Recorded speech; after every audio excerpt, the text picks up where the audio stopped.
Olá, aqui é a Ana Lívia, seja muito bem-vindo a esse vídeo.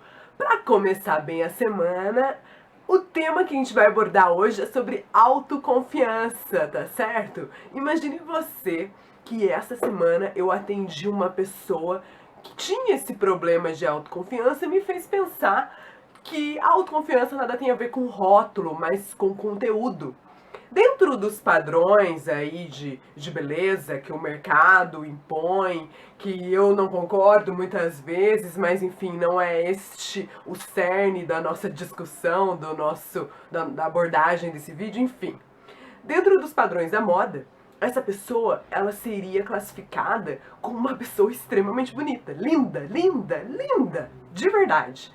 Só que ela não se sentia autoconfiante. Então, pra gente ver como que o ser humano é um mistério, né? E que nos deixa muito curioso saber essas questões, esses conflitos internos. Nada tem a ver, uma coisa não tem nada a ver com a outra, essa que é a verdade. Mas vamos em frente. Bom, assim que eu vivi essa experiência, eu fiquei pensando naquilo, obviamente, foi uma coisa que me chamou a atenção. E eu lembrei de uma história, a história do escritor e do esquilo.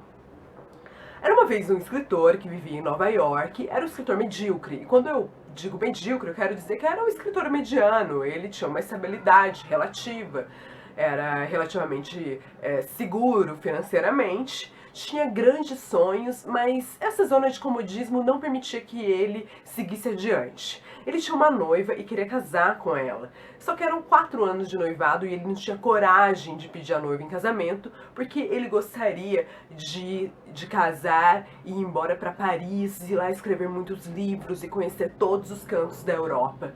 Esse era o objetivo grande dele, que ele não tinha coragem de dar o primeiro passo. Aí um belo dia ele sentou numa praça e começou a observar o movimento, e aí ele se deparou com um esquilo, né? Um esquilo ali em sua atividade corriqueira, de saltar para lá e para cá. E aí ele observou que o esquilo estava num galho de uma árvore e ele estava na iminência de dar um grande salto para um galho de uma outra árvore que era relativamente distante ali para o esquilinho, né? E o escritor ficou de cara, porque achou que o esquilo ia fazer um salto suicida. Ele nunca ia alcançar o galho da outra árvore, mas enfim, ele ficou ali observando.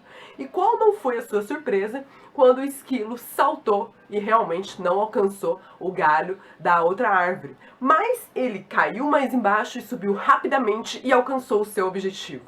E aí o escritor ficou bastante surpreso, né? E começou a pensar sobre aquilo. Quando de repente ele viu que tinha um velhinho do lado dele, observando a mesma situação, e o velhinho comentou: "Pois é, o esquilo tem um instinto de sobrevivência. Mesmo quando os cães estão embaixo das árvores e podem machucá-los, eles saltam e se caem mais baixo, eles correm rapidamente para cima para alcançar o galho da árvore almejado." E o escritor ficou: "Uau, caramba, né?" 2 meses depois, ele casou com a noiva dele de 4 anos e se mudou, pegou um avião e se mudou para a Europa. Para gerenciar o risco e trabalhar o instinto de sobrevivência, ele começou a escrever muitos livros, assim, o triplo do que ele escrevia.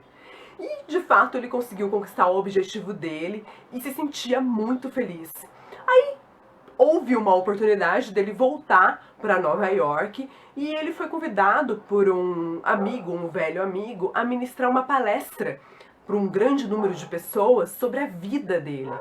E aí ele já começou a dar para trás, né? Porque era um problema para ele falar em público.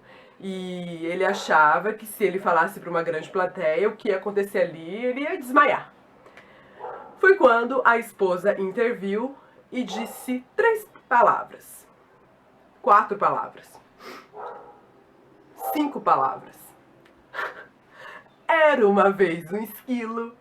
E aí não precisou falar mais nada, né? Ele assumiu a responsabilidade, falou sobre a vida dele, né, nessa palestra para grandes pessoas, né, e muitas pessoas, e em um ano ele fez mais de 20 conferências. Moral da história: Se você não quiser ficar no mesmo galho da árvore de sua vida, você tem que gerenciar seu risco, trabalhar seu instinto de sobrevivência e dar o seu salto suicida, entre aspas.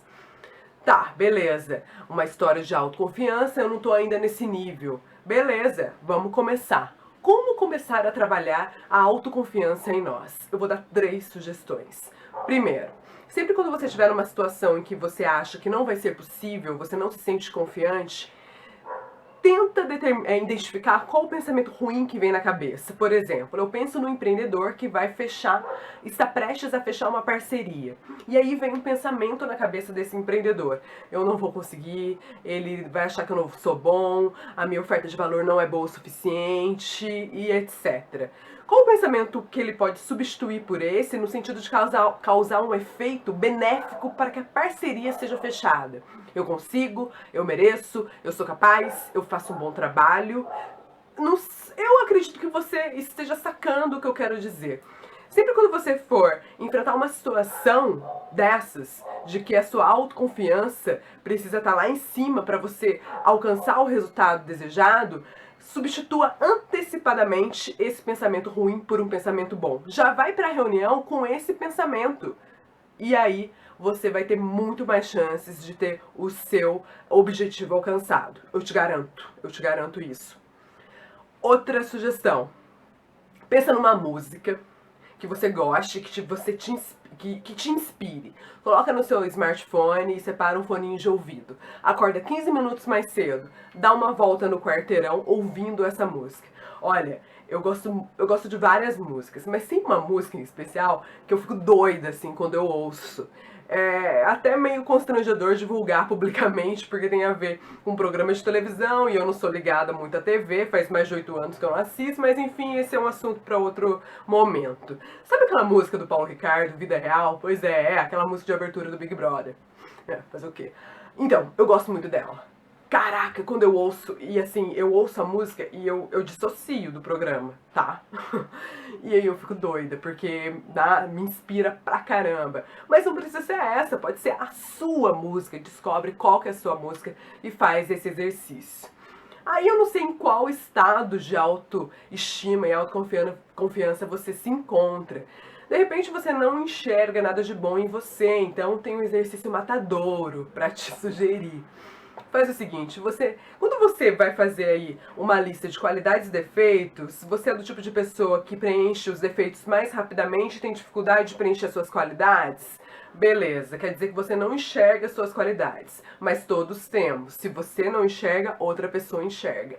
Se você não enxerga, você vai saber por outra pessoa. Faz o seguinte, manda um e-mail para turbinar o seu ego. Escolhe aí umas 10 pessoas, uns 10 amigos próximos e manda um e-mail.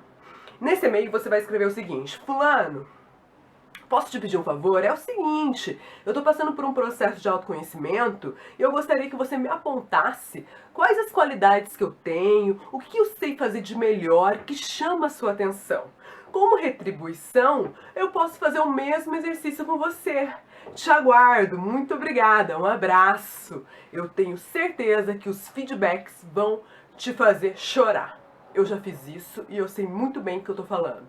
Bom, pessoal, pra começar bem essa semana, essa é a história e essas são as sugestões que eu queria deixar aqui nesse vídeo. Eu quero desejar uma bela semana pra todo mundo, força e foco e coragem. E um abraço, um beijo, a gente se vê. Até o próximo vídeo.